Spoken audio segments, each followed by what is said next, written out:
How to deal with money, how to raise it, where to get it, what to do with it, how to budget it. The role that money plays in a startup is crucial. You're always going to need more money and you're not going to have it.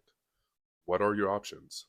How to bootstrap an application or any startup with low amounts of money. If that's your situation, this is the right video for you. Let's get into it.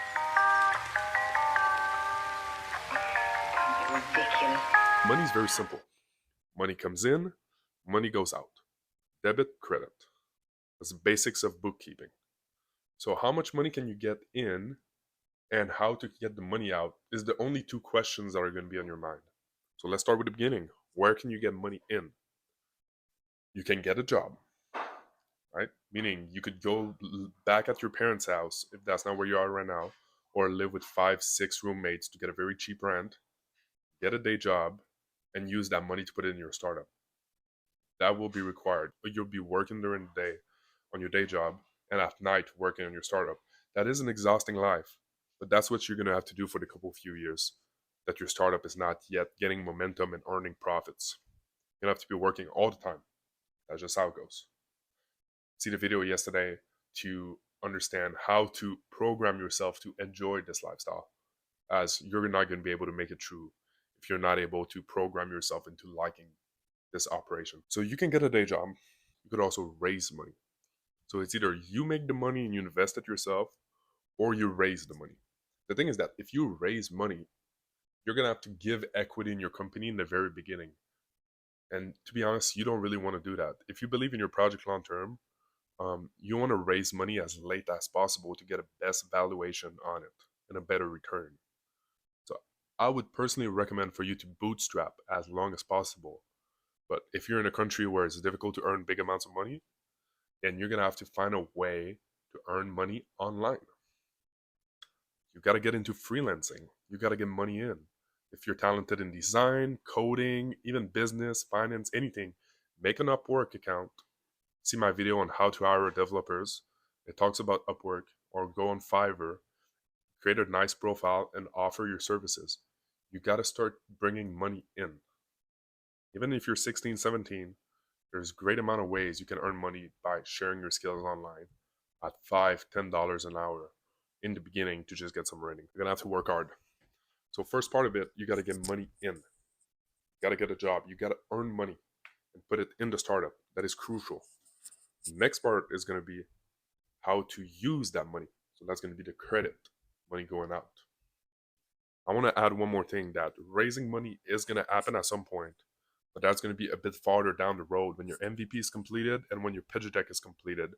Chances are you're not at this stage yet. If you are, then it's time to raise money. Also, finding co-founders that could invest some money could be a good option for you. So if you came up with the idea is really good, you've been working on it for a good time, then you could bring in a co-founder and give him equity as a compensation for their skill set, but also some investments. The fact that they're joining in a bit later in the project, they could bring in an initial sum to compensate for them joining in later and have equal split with you on business. Remember, it's better to have a small portion of a huge, immense pie than a whole small pie. So you really want to aim for getting an immense pie, $1 billion pie, and have 5% of it than having 100% of a 1 million pie. And you're going to create something that has more impact. Nobody like Elon Musk, Steve Jobs, Bezos, nobody has 100% of their company. So don't be too obsessed on keeping 100%, but also don't give all your company away in the seed round. And so money coming in, your options, getting a day job, finding investors and the people close to you, or angel investors. And number 3, bringing in a co-founder that has some money to bring in the company. That's your 3 ways. The easiest one is to get a job. You can get a job in your city, locally, or you can get a job online as a freelancer. Now, how do you use that money? Well, it depends on how much you got. Mostly, it's going to be to hire people, designers, coders, sales, etc. Another thing, you're going to be using that money to set up servers, and you're going to be using that money for your own education, meaning mentorship programs, courses. You're going to want to invest in yourself as much as you invest in your business, because your business is never going to outgrow you. As much self-esteem that you have, as much your business is going to grow. You cannot out earn your own self esteem. Money is an accelerator, so it's just there to give you speed. And so using the money on yourself is just going to make you grow more rapidly, and that's going to result in your business growing faster. It's going to be important that you budget your money. So you just take an Excel spreadsheet, you put a line on credit, a line on debit, and you track every money that's going in, every money that's going out, and how much your living expenses are. So the goal here is to know exactly how much money you can spend every week and every month on your startup.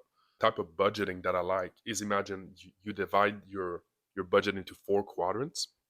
25% is going to go to your living expenses, that's house and food. 25% is going to go in your savings, so you're just saving 25% of your earnings for when you're going to need it, emergencies.